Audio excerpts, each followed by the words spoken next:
We have heard time again about the benefits of yoga, but what exactly are those benefits? We will hear from a professional about the main advantages of yoga and learn about some of the basic techniques. We have here with us Jess Pierno, owner and founder of Yoga Heights. Yeah, hi. So, take it away. Sure. So the beautiful thing about yoga is that there's no excuse not to do it. You don't need any special equipment. You don't need any special clothes. You don't need a ton of space. You can do it in a chair, in your bed, on the floor, whatever. So I was hoping that I can get you ladies to do a little bit of yoga. Let's do some stuff. We can do some stuff to work on like stress relief and relaxing. So the first thing is standing up tall. We often like slouch and get nervous and, So just take a moment and feel your feet pressing down into the ground. Feel yourself rising up a little bit taller. Like automatically you feel a little more powerful when you do this, right? Like I'm ready for the day when I stand up tall like this. Yeah. So this is called Tadasana or mountain pose. It's how we start often in classes. Okay.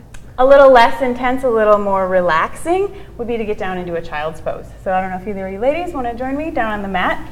You can just kneel. All right, let's see about Come that. down. We can try this. We can all do this. All right, let's do so this you're just pose. going to kneel, and then you're going to reach your arms out long in front of you.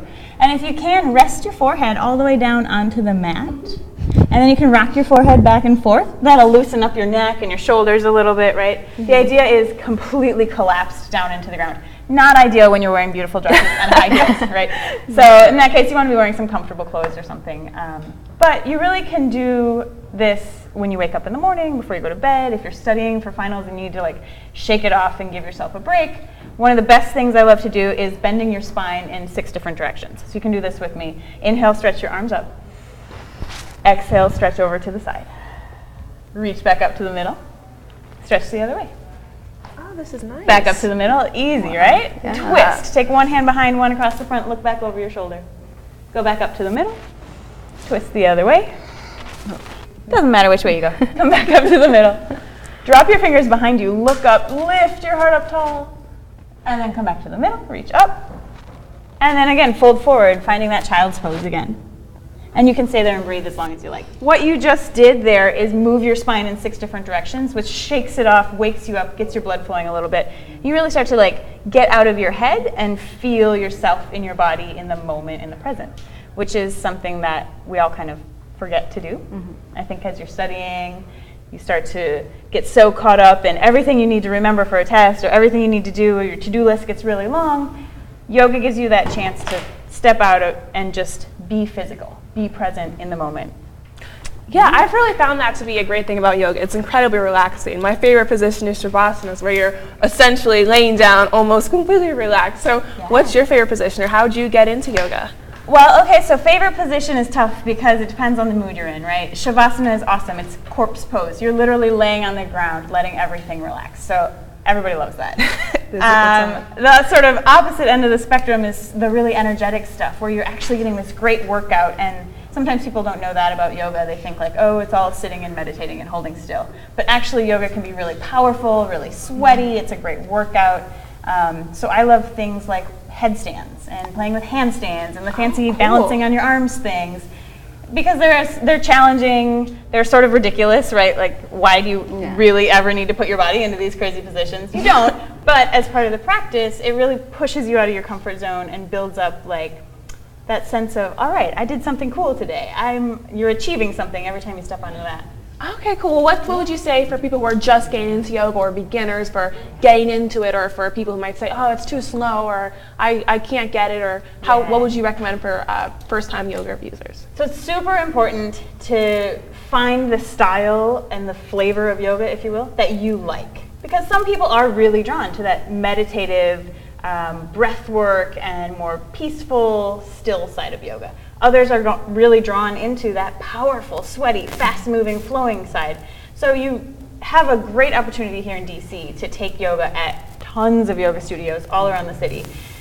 And it's important that you go and you find the teacher and the voice and the approach that really resonates with you. Mm-hmm. I would also say, if you're brand new, take a beginner's class. Oftentimes people come in and they, have this ego of like, I can do it, I think I'm fine. But if you just force yourself into an advanced or a faster moving class and you never learn the basics, then you might not Right. understand how it's Yeah. supposed to feel and how it's supposed to work in the body. I can speak from that from firsthand We all experience. can. It's much better to take the beginner class. But you had mentioned a headstand and handstands. Could you possibly demonstrate any positions or Oh boy, a different you're gonna position call me out on headstand. that you could show us? Sure, absolutely. You know, I love teaching headstand in my class. I even teach headstand to beginners Okay. because I really believe that anything can be broken down into steps. And so if you just follow the steps, you eventually can make your way there. It doesn't all have to happen at once, right? So for headstand, I come onto the mat and I clasp my hands together and put my elbows down. And then headstand's actually kind of a misnomer because it's a lot of work in the forearms and elbows and shoulders. So you really have to push the ground away as you're pressing your head down. From there, you send your hips up high. I think I'm probably going to drop a microphone here. You can pull your knees in and you can hang out right here. And then if you feel good about it, you can lift your legs straight up. But you don't have to, you know? That's the beauty of it. Good balance. You That take was it one great. step at a That's time, amazing. and that's the beauty of yoga. Anyone can do it, anywhere. That was in any beautiful. space. Oh my gosh. I think I'm going to sign up for a class. Yeah, great. I'm going Yeah. to see you both on the mat in class. I certainly hope so. Well, thank you so much, Jess, for joining us. We really so appreciate you welcome. coming here. Thank Thank you. you. Thank you. Namaste. Namaste. And yoga was great, and we really enjoyed it. But for some people who might be more interested in self-defense, Grace Galvin is going to tell us about a women's self-defense class in Farragut North. Boxing is not a common sport for women, but we found a studio near Farragut Square that offers a women's only boxing class. The cool thing about boxing, in my opinion, is that it's fun and functional. Zoe has been instructing this class for the past 8 months and usually has about 2 to 7 students each week. There are not very many women boxers. In my experience, there's just not very many. It's just not that well known, I don't think, among women. And I've noticed that women tend to do more like kickboxing, like the actual just cardio kickboxing classes, not really kickboxing for form and technique and my students don't typically come here to fight, but you know, I train them as if they were gonna fight. Like now, where I'm at, I definitely think that my boxing skills would help me in a self-defense situation. Now, we don't all have 7 years of experience like Zoe, so a few boxing classes will not prep you for real-world self-defense, but it will build confidence. I definitely see a lot of confidence building, especially because boxing is really awkward. My student who was here today, she comes every week.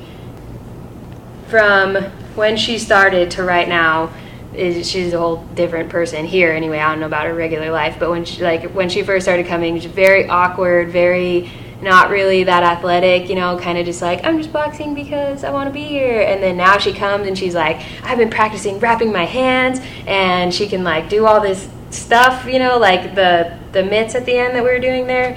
When she started, she was, you know, barely able to figure out which one to hit, and now she's just like boom, boom, boom. She'll duck and she'll move and she does all this stuff, and I'm like, this is great. Like, definitely a lot more confident. Her main piece of advice to beginning female boxers is to not give up. Just come back, you know, keep going. If it's here or if it's somewhere else, doesn't matter. It's just not letting that first session of, I don't know what I'm doing, I'm not going to do that again, not letting that get the best of you. It becomes way more natural the more you do it. With anything, obviously, but definitely with self-defense and definitely with boxing, just keep going back. And if you keep up with it, maybe you will develop the same kind of passion for boxing that Zoe has. I don't know, boxing is just so cool. It's so cool because it teaches you new skills, and it's a really good workout, and it's just fun, and I love boxing. Boxing is so cool. From DC, I'm Grace Galvin with District Wire News. Washington, D.C. is a melting pot for various talents, and street performances are one of them. Some might find these street performances distracting and noisy, while others enjoy them.